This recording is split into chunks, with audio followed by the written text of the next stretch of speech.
The peace of God shining in me now. The peace of God shining in me now.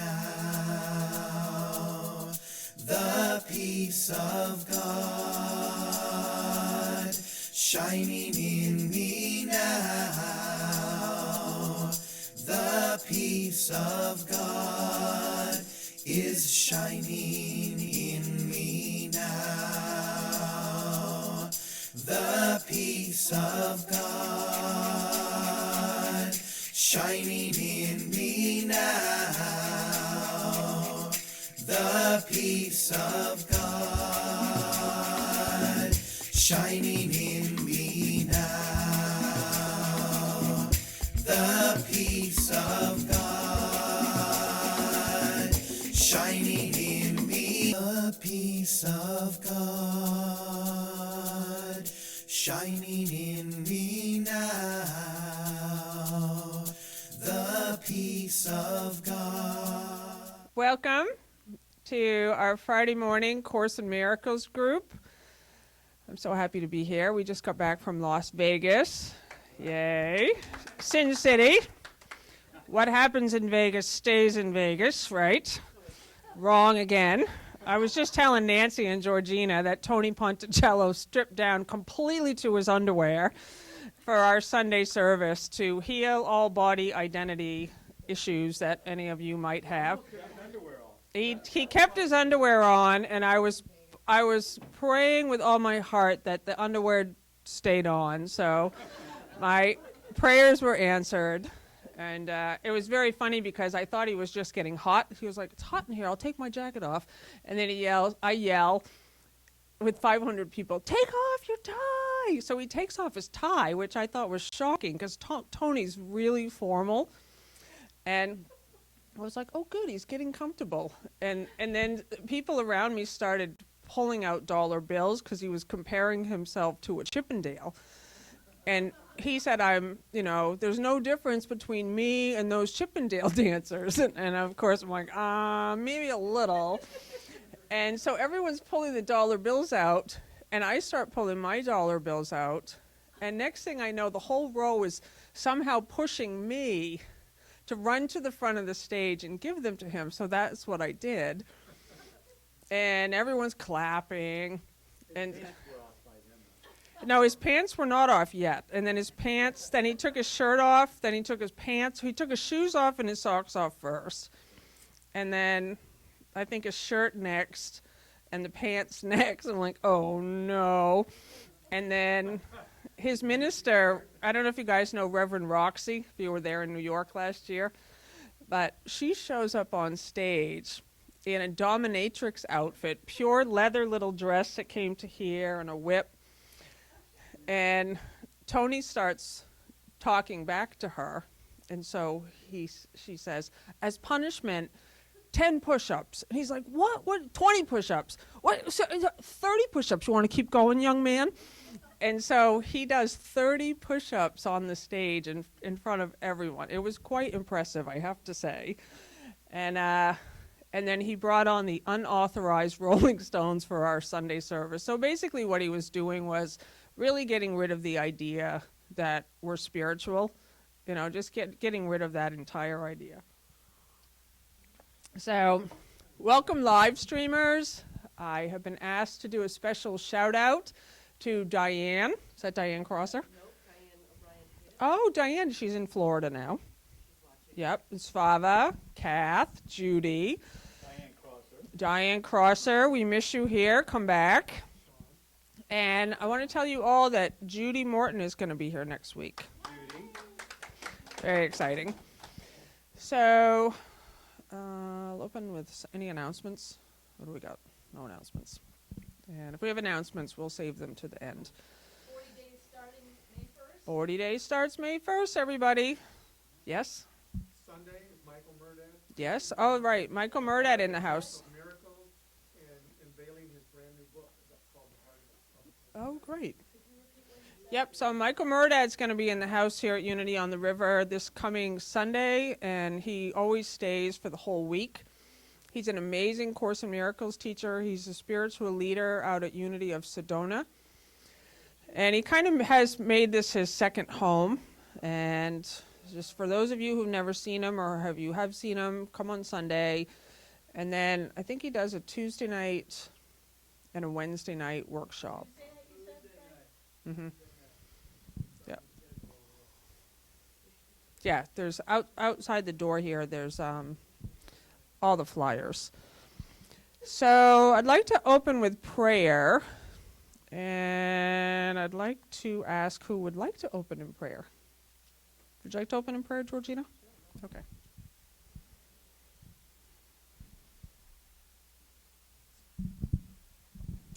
Hello, everyone. I'd just like you to, each of you, just open your hearts as wide as you can. Just settle in, breathe into it. Now open it more. We're not the limitations that we think we are. We're phenomenal. We're magnificent. We're of God. And our job is to go forth and just spread that love and extend it. And if you're not sure that you have it, go find a brother and look in their eyes and know your truth. So take a deep breath. Breathe in that love and extend out your truth. So Holy Spirit, join with us. If you're inclined, invite in Jesus Christ as our guide to navigate through the world to the space of the God that we are. Thank you.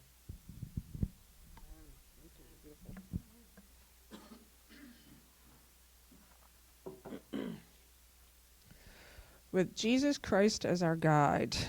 Thank you for that. I just sent out a message last week. It's interesting, when the 40-day program starts, it's offered 3 times a year, January 1st, May 1st, and September 1st, and it's almost entirely through word of mouth that people have heard about it.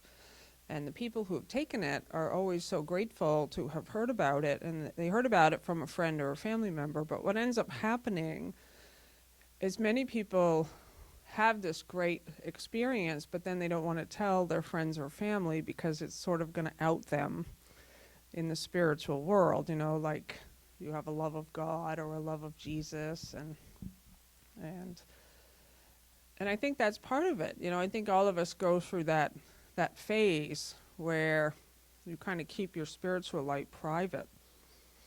But for me, that's how I heard about it. Like, somebody came into my life and said, you know, I'm in love with God. And then that was the first stage, like, oh, somebody openly talking about their love for God. And then the next phase for me came years and years later when somebody said, I love Jesus. And I was like, whoa, hi, welcome. And I thought, whoa, that's bold. You just openly say, I love Jesus? Wow. And I thought, it impressed me to hear someone else say it, but I still didn't dare to say it. I don't know why. So, you know, just to kind of look at that, like to see how it feels to you to be yourself and share with your friends and your family, you know, what you're actually doing, your meditation practice, your prayer practice. And Bill and I are going to share the space this morning, so I'm going to share a little bit first. And I woke up this morning thinking about this idea from Workbook Lesson 8, and I love this. This is funny. The first time I heard it, I laughed out loud. But it said, when you're thinking about the past or you're thinking about the future, your mind is actually blank. Amazing, right? Like, we think we're actually accomplishing something by thinking about our problems. And the world tells us that we need to set goals and we need to plan, which is thinking about the future. But what Jesus says, your mind is actually blank. So I wanted to read from this. And lesson 7, he kind of bundles 3 workbook lessons together. Lesson 7 is I see only the past. So everything that you think you see right now is not here. It's the past. Has everybody heard of that idea before? No. It's a bit trippy, right? You think you're dealing with a current problem or a current situation, or you're having a conversation with somebody. Like even the scientists say that by the time the sun's rays hit the earth, or by the time you're aware of them, it's already from a long time ago. You're not actually feeling them in this moment. And yet, when we're with someone, we're thinking, this encounter is happening now. But what A Course in Miracles says, Jesus says, is that everything that you think you see, or that you think, you're not just thinking it, you think you're thinking it, and you think you see it, is coming from your mind. It's a light projection of the ideas and the beliefs that you have, and before the awakening, they're ideas of separation. And you project it out and you see a world completely separate from you, and it's already over. And so that's lesson 7. That's only on the 7th day of the mind training of A Course in Miracles. And what Jesus says is an untrained mind can accomplish nothing. And so we're training our minds in a systematic way to a different perception of everyone and everything, where you come to know who you are as God created you. So it says, lesson 8, my mind is preoccupied with past thoughts. I want you to think about that. My mind is preoccupied with past thoughts. This idea is, of course, why you see only the past.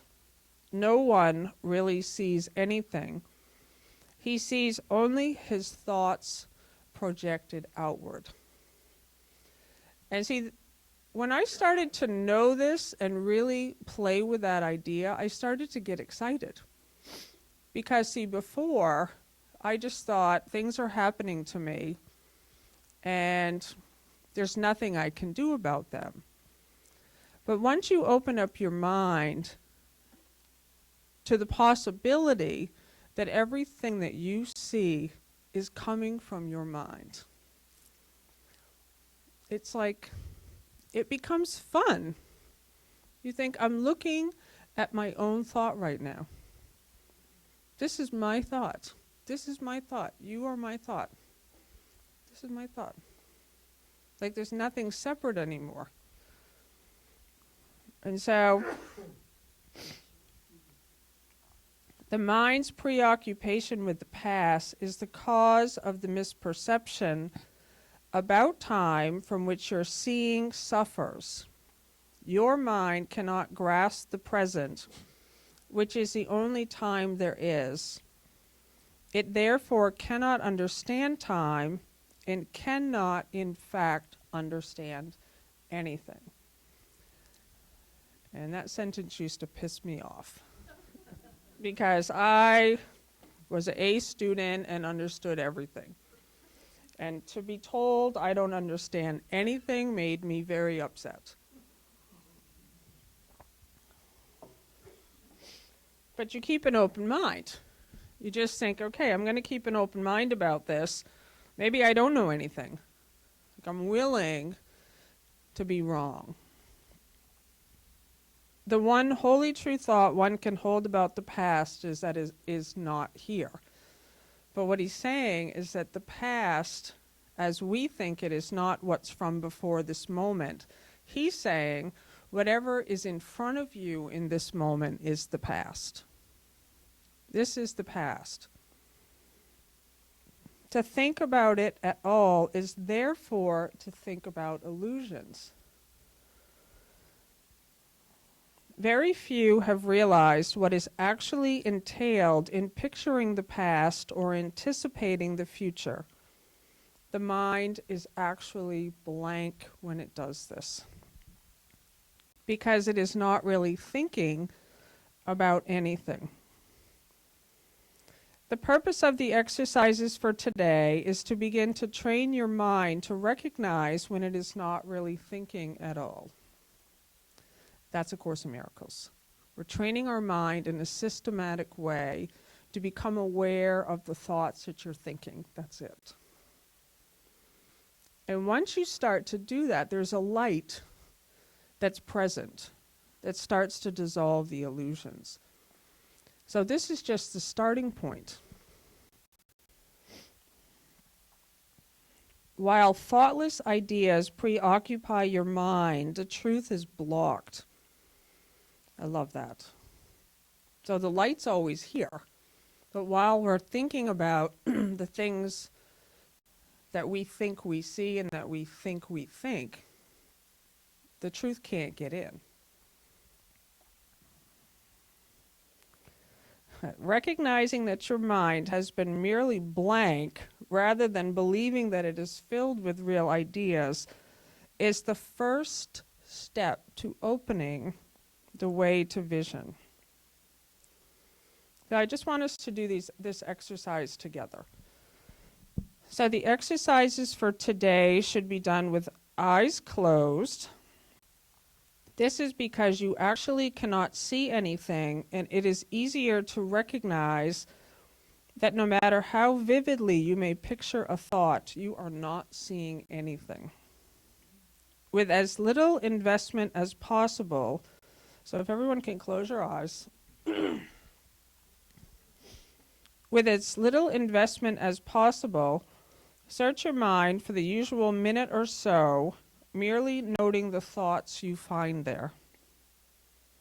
Name each one by the central figure or theme it contains, and pass on to the next. Introduce the practice period by saying, I seem to be thinking about blank. Then name each of your thoughts specifically. For example, I seem to be thinking about the name of a person, name of an object, or the name of an emotion.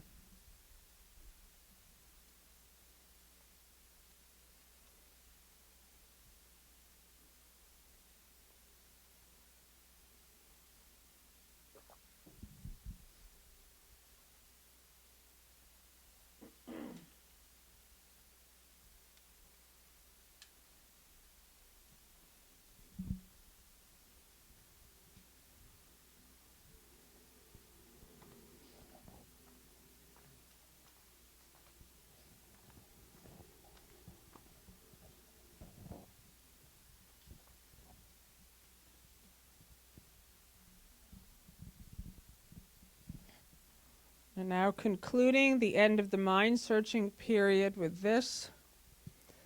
My mind is preoccupied with past thoughts. This can be done 4 or 5 times during the day unless you find it irritates you. If you find it trying, 3 or 4 times is sufficient. You might find it helpful, however, to include your irritation or any emotion that the idea for today may induce in the mind searching itself. So you may open your eyes. And then lesson 9 says, I see nothing as it is now. And it says this lesson goes with the preceding 2 lessons. And so I love it because we're only in the first week of the mind training. And who has never done the workbook lessons of A Course in Miracles? I know we have some new people here. Yeah. Do you have A Course in Miracles by chance, the book? Yeah, awesome. Yeah, well, the workbook lesson is amazing because it really is the undoing. It's a self-study, and for me as a teacher, it's the number one thing I teach. It's always whenever I meet someone and they say I would like to have an experience, or I'm reading the book and I don't understand it, or even if someone's done it and still confused, like I just say, just do it, or just do it again. But do it exactly the way it says. And it doesn't ask much, but it takes you through 365 lessons. You do one a day, and it says don't try to understand what it says. Just do it. So we just did one. So it's when it says close your eyes, you close your eyes. You search your mind. When it says look around, you look around. It gives you the words to use. And somebody on Facebook this morning in the Living in Purpose group was saying, I love the videos with Lisa and Bill, and I love what Lisa's saying about this change that has occurred. And then Judy gave a video, and so she was saying, when's it going to happen to me? You know, which is what happens a lot with people. Like I hear other people talking about this experience. And what I loved what happened on the Facebook group is everyone started posting. I hadn't seen the message until many people had already posted. And they all said, don't worry about it, it's going to happen. And that's exactly what it is. It's the experience comes like a thief in the night. That's what the Bible says. And everyone I've talked to, it's kind of like you don't realize you're changing until suddenly one day you're kind of like, my God, I'm totally different. I don't think the way I used to think. I don't complain. I'm not criticizing myself. And you can't remember when it happened. Yes. I have a testimonial on this that just happened. Can I share it? Yep. I just feel motivated to want to share it. I was out in Texas visiting my older daughter, who was diagnosed with bipolar, and she still kind of hangs out around that edge of manic. So when I go to Texas to visit her, you're kind of in her wheelhouse. And so I asked for a lot of help to see through the lens of love for the whole week. We had a great week. And typical Lenny, the day before my scheduled flight coming home was at 4:45 the next day. I said, Lynn, I want to be there at 2 o'clock in the afternoon. I'm not young anymore. There's security. I want to be there. Dad, you don't need to be there that far, because she always has tons of stuff to do and errands to run. Lenny, I'd like to be there at 2 o'clock in the afternoon. Well, I've got to make a trip to the Y to pick something up, and I'm going to get you to the plane. Don't worry. I'm going to get you to the plane. So I stopped. Okay. And sure enough, we go do this errand. On the way to the airport, we get to a major intersection after she took a shortcut, and we ran into a main line to the airport in Austin, Texas, that was bumper to bumper. I had about 45 minutes before my flight was to take off. So we got there. Well, Dad, you can check in at the curb. Yeah, okay, so I'll do that. Checked in at the curb. I had 15 minutes to go inside. I came to the security line, you know how the back and forth? 5 deep back and forth. So I sent her a picture of all the people and said, well, I'm in a race for time. Hope I make it.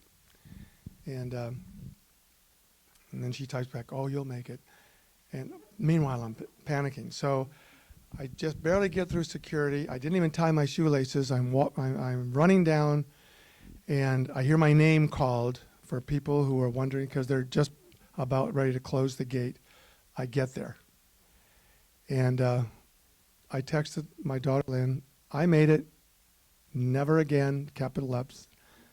That's it. And she texts me back an apology. I'm sorry that blah, blah, blah, blah, blah, blah, blah. And I took a deep breath. This is just exactly. And this is the mind training, because I've been at this for a couple of years. I said, you know, that's over. That's in the past. I texted her back to her apology, and I said, Lynn, that's just a story. Right now, in this moment, I'm on my way home. I have a great seat. I am so happy about the week that we had together. And I love you very much. That was not me 2 years ago. I would have taken up the whole dialogue back and forth about, I said 2 o'clock, you didn't do 2 o'clock, and here I am, blah, blah, blah, blah, blah. And I was sharing this with one of my best friends this morning at breakfast, that it works. If you just keep doing it step by step, you take a breath and you get to that place of, I will choose again not to do. You hear the echoes of what you used to do. And it's so joyful to make a different choice. That's what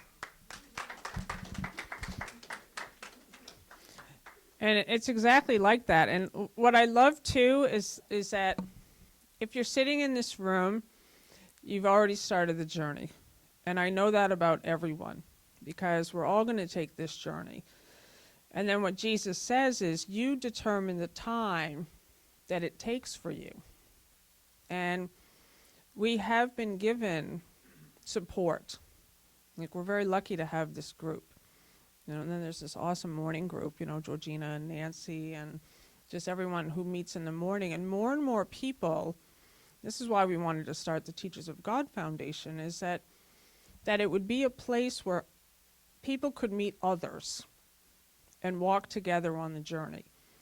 So when I see the 40-day Facebook group and the Living in Purpose Facebook group, and, you know, all the ways that we can connect with each other.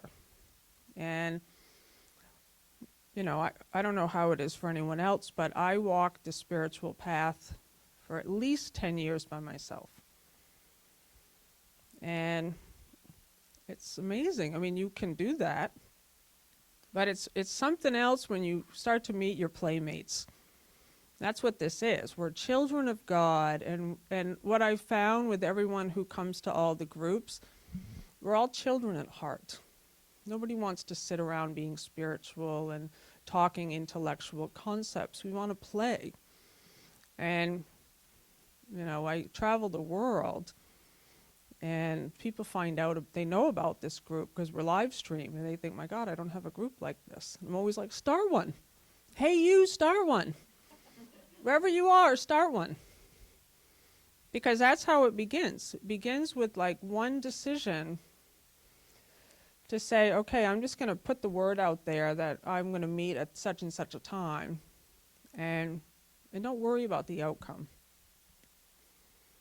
Just do it. And I think back how we first started. So it was like, you were here, Al, Linda, Bonnie. So there was like 6 of us. Yeah. But it didn't matter. If there was one person, we're still, because often you think like, oh, it's not working. It is working because you're there. If you're there, it's working.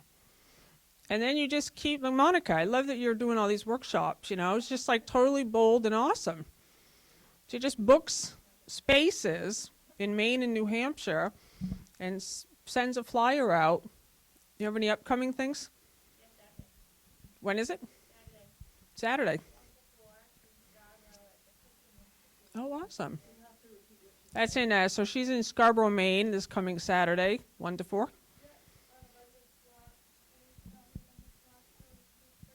Yep. And you have flyers?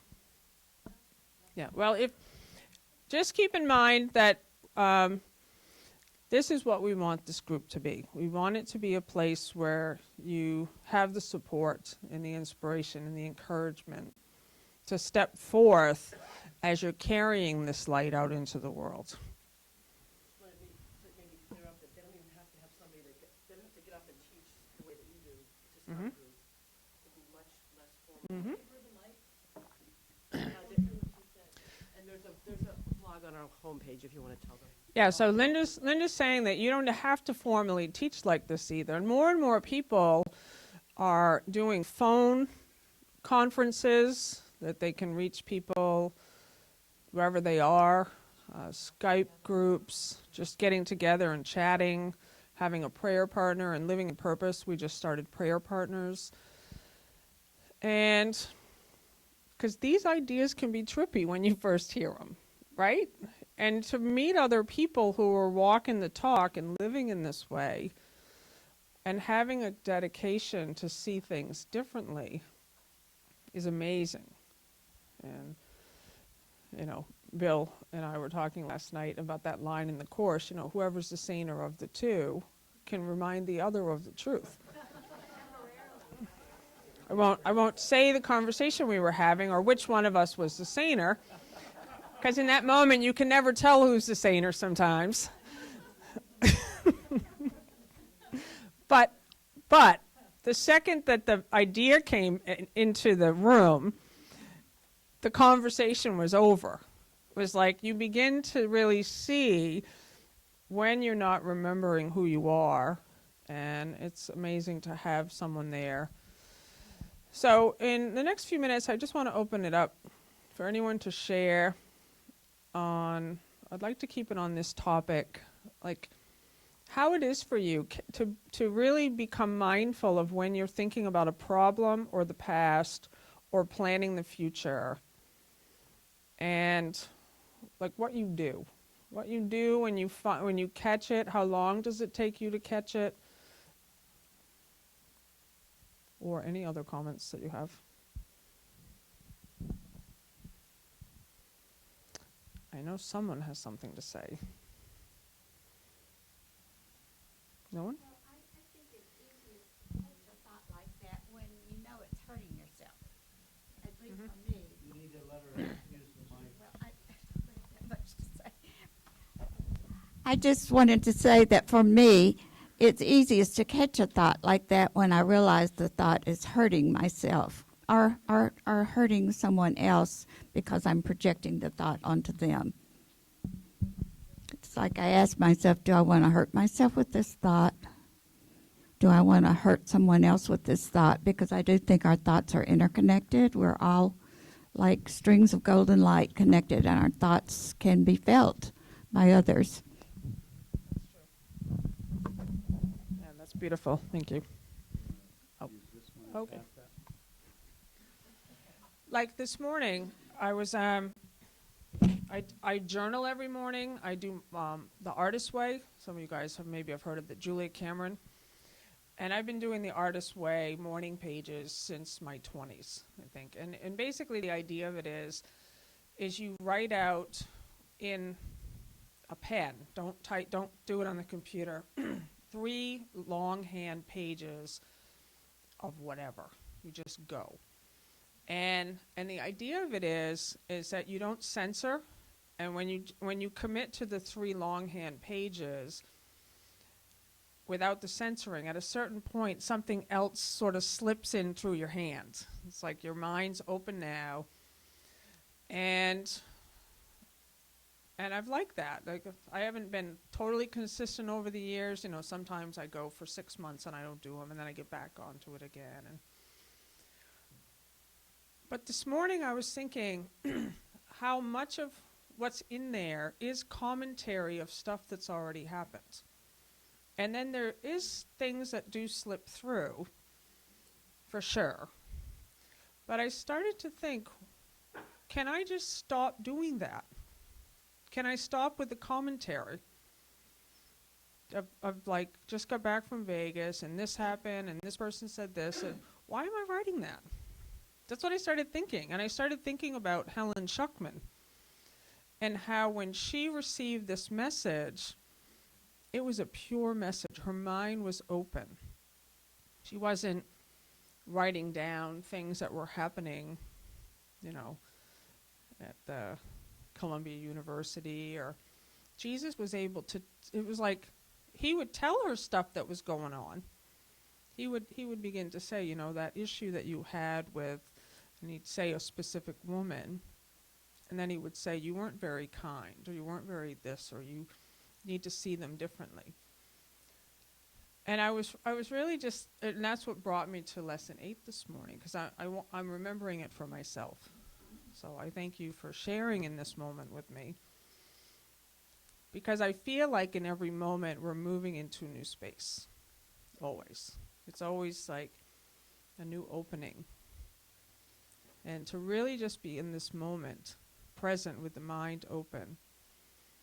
I'm saying, here I am, Lord. And not filling the space with meaningless ideas or problems and plans and goals. I love when you talk about seeing a brother without any of the past, or how you might, see Bill in the morning or whatever. So if you could just talk about that, I think it would be great. Yeah, because I think that's the biggest one. Like, immediately the mind just goes, oh, that's my husband, Bill. And I immediately, without even conscious thought, you can't, like, I know you. You haven't been here for a while. You've been in Florida. Boom, box.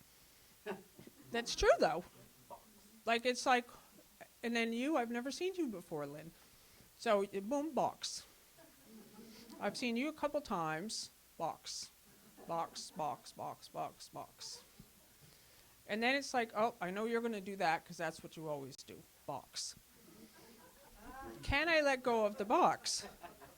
I know, it's funny, right? But we all do it. Like, you guys are my close friends, and you guys are this, and you guys are my family, and you guys are this, and you're a stranger. And to begin, and that's why the Course says, I see only the past.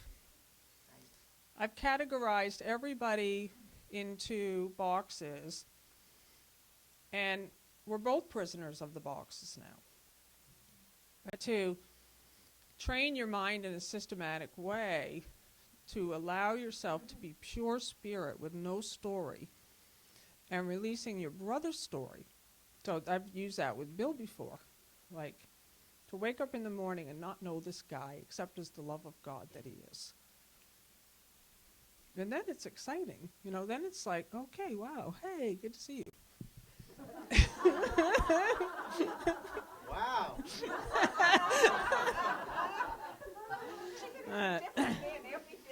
Yeah. This could get very interesting. Yeah. Imagination.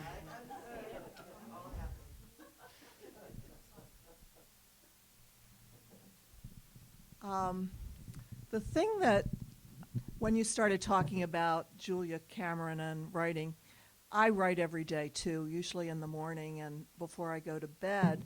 And the thing that really changed my life from totally thinking about the past or the future, and I've really gotten into the future more recently, is doing a gratitude journal.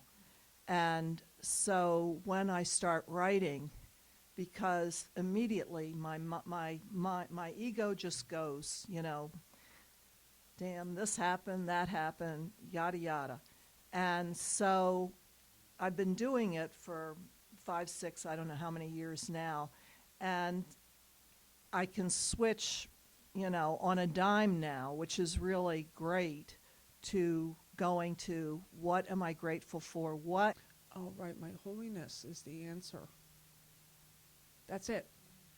And it immediately brings me back here. And then I remember there's nothing to fix. There's nothing to think about. There's nothing to do. Because my holiness is the answer. It is my salvation. And it encompasses everything. So I thank you. I'm going to bring the lovely, gorgeous Bill Free up, who has no past, no box. He knows nothing. Well, Thank you. love you, babe.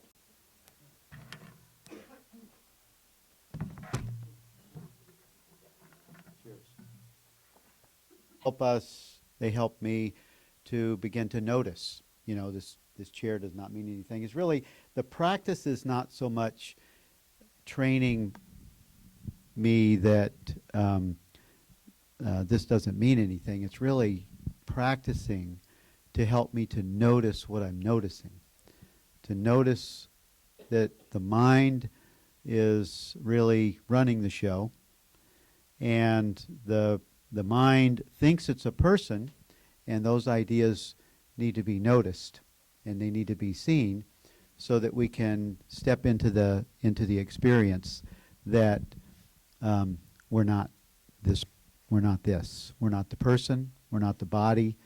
And I really find it interesting that the workbook lesson, or the text that Lisa was reading this morning, talks about when you think, you actually have a blank mind.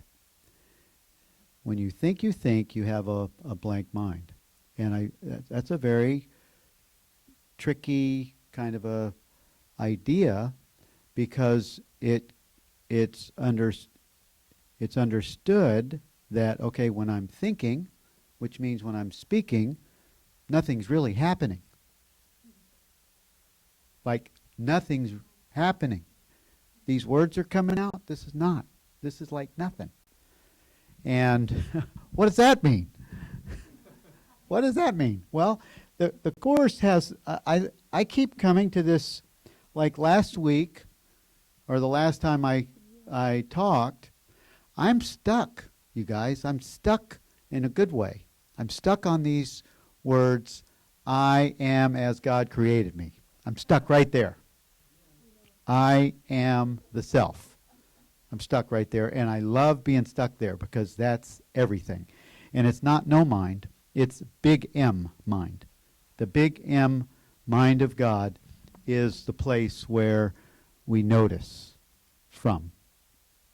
I need do nothing.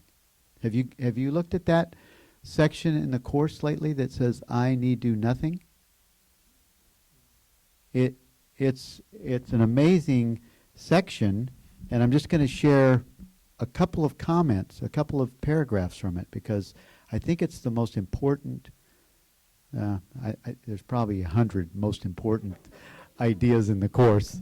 It's the most important one I'm looking at right now. I need do nothing. There's a section just before this. Let me go to the page before. The body, Jesus says in chapter 18. What section is this? I like that other mic works better if I'm not trying to. Oh, Beyond the Body. Beyond the Body. If you guys have a chance to read Beyond the Body, it'll blow your mind. It's awesome. The body is outside you, and but seems to surround you, shutting you off from others and keeping you apart from them and them from you. It is not there. So this isn't here. And that isn't there. So if you want to talk about something that's trippy, that's pretty trippy. It is not there. There is no barrier between God and his Son, nor can his Son be separated from himself except in illusions. So there is no body. The body's not there. So we're only really talking about a mind. And we're not talking about the small mind that thinks it thinks, because that's nothing, right? That's blank. But what we are talking about, Jesus says in I need do nothing, which I think is one of the most important ideas that in the Course. You still have too much faith in the body as a source of strength. What plans do you make that do not involve its comfort or protection or enjoyment in some way? This makes the body an end and not a means in your interpretation. And this always means you still find sin attractive or separation attractive. No one accepts the atonement from self who still accepts sin as his goal or separation as his goal. No one accepts atonement for himself who still accepts sin as his goal. So as long as I think I'm a body, as long as I think I'm a person, as long as I think, I'm not accepting the atonement for myself. So there's a clue here that if I think I'm thinking, or if I notice that I'm thinking, then there's a clue to accept the atonement for myself within this idea of what's being offered here. You have thus not met your one responsibility. Atonement is not welcomed by those who prefer pain and destruction. So the atonement is not welcome to those who think they're bodies, to those who think they're people, to those who are using the past or the future to reference where they think they are. So what's the answer? There is one thing, Jesus says, there is one thing that you have never done. You have not utterly forgotten the body. It has perhaps faded at times from your sight, but it has not yet completely disappeared. You are not asked to let this happen for more than an instant. This is very key, the holy instant. Yet it is in this instant that the miracle of atonement happens. Afterwards, you will see the body again, but never quite the same. And every instant that you spend without awareness of it gives you a different view of it when you return. This is this is really important, because this is where everything happens. This is why being still, being silent, I will be still and listen to the truth. I will be still and hear God's voice today. In silence, I will remember the self. And so the things that when we remember, it says on in this chapter, it is impossible to accept the holy instant, which is accepting the atonement for yourself. It is impossible to accept the holy instant. Thanks for doing that.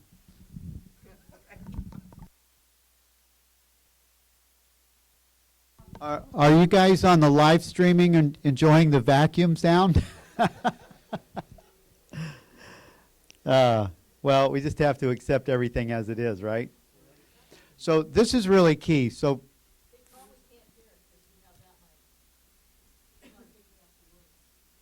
oh, okay. Oh, good. This is a very important key phrase as it relates to what Lisa said in the beginning. It is impossible to accept the holy instant without reservation unless, just for an instant, you are willing to see no past or future. No past or future. So the cool thing of that idea is, if I don't reference you, it's a choice. I have a choice on whether to reference this one. Now, right now, I remember David, and I have a name recognition, but if I'm just honoring right now and right now and right now, then I don't use the past to reference any of the communication that we're having. And I don't know where the key is. Like, if he brought something to me that I left at his house, I'm stuck. I don't really know how that fits with it. But I know that if I'm holding him, if I have a grievance, or if I'm holding, if I have some kind of some energy, or if I'm futurizing something because of my relationship with David, then I'm not in the holy instant. So if I'm noticing that, if I'm noticing that I have a reference to, let's say, Lisa or David or Georgina or Ruthie, if I'm just for an instant, if I have a reference of the past or the future, if I go to the holy instant, if I'm going to plug into that experience of not having a past or a future, Jesus says in the Course that I don't come to the holy instant with being perfect. I bring whatever I have to the holy instant, leave it at the altar.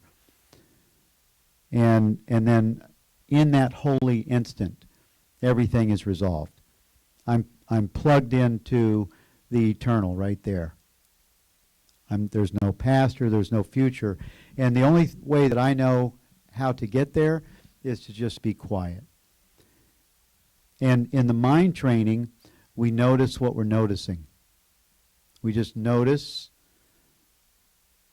We notice any thoughts, any feelings, any emotions that we would have about other people, about ourselves, anything that the mind is thinking. We just notice it, right? We just notice it like a passing cloud. And what Jesus says is key to our release, he says, unless just for an instant you are willing to see no past or future, you cannot prepare for it. So even talking about it violates the premise that it stands on. Even standing up here talking about it violates it. That's why I'm having trouble talking about it. You cannot prepare for it without placing it in the future. Release is given you the instant you desire it. So that sounds really good. I desire release from this. Bam, I'm there.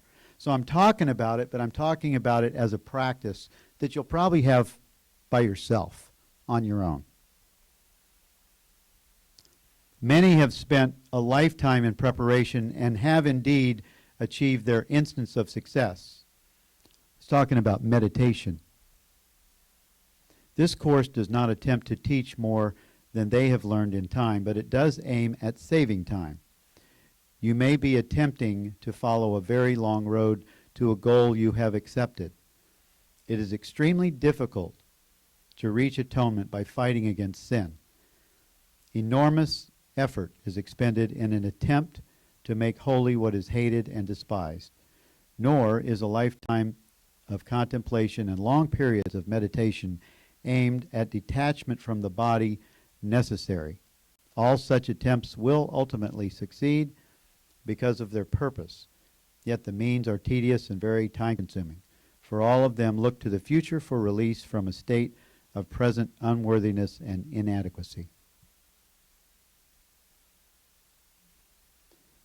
It says, one instant, your way will be different, not in purpose, but in means. A holy relationship is a means of saving time. One instant spent together with your brother restores the universe to both of you. So in this statement, if I'm having any kind of thought about my brother, I would just go into that holy instant with that thought. I would enter into that holy instant. Or if I have any kind of an idea about myself, I would enter into that holy instant and I would leave it at the altar in the holy instant. One instant spent together with your brother restores the universe to both of you. You are prepared. Now you need but to remember, you need do nothing. So we just really do nothing. We live in a state of awareness. If we want to go to the within, the kingdom of heaven is within. Seek first the kingdom. We go into that within place. It's a state of awareness. It's just pure awareness. There's no commentary. There's no judgment. There's no past. There's no future. There just is. And for me, if I'm troubled, I don't know about any of you, but if I'm troubled emotionally, or there's something that's on my mind that's really troubling me, or a decision that needs to be made that I'm not sure how to make the decision, the only way I know how to handle that as a course student and teacher and just to find peace is to go into that inner place of quiet. I can't do it. I can't read it away. Although sometimes reading reminds me what to do. I can't talk to somebody and solve it, although somebody might be used by the Holy Spirit to share with me what would be helpful. But the place where everything gets resolved is in the silence. It's in that quiet place of just being. Just being. I need do nothing. That's where everything is resolved. Any kind of conflict, any kind of time and space, perishable, temporary idea, it all gets. I look at it as the kiln of all kilns. You know, the kilns that fire up the ceramics. This is the kiln to bring everything, and it fires it up. It just burns it up in the presence of the light that's looking at it. That quiet place is our source. It's where we are one with God and God is. And God looks on the presence and the source that looks on anything that's on, I think it's in chapter 12. It refers to that as the altar of truth. Anything that goes on that altar of truth is burned up in the fire. It's looking at it. And the awareness is the presence that's looking at it.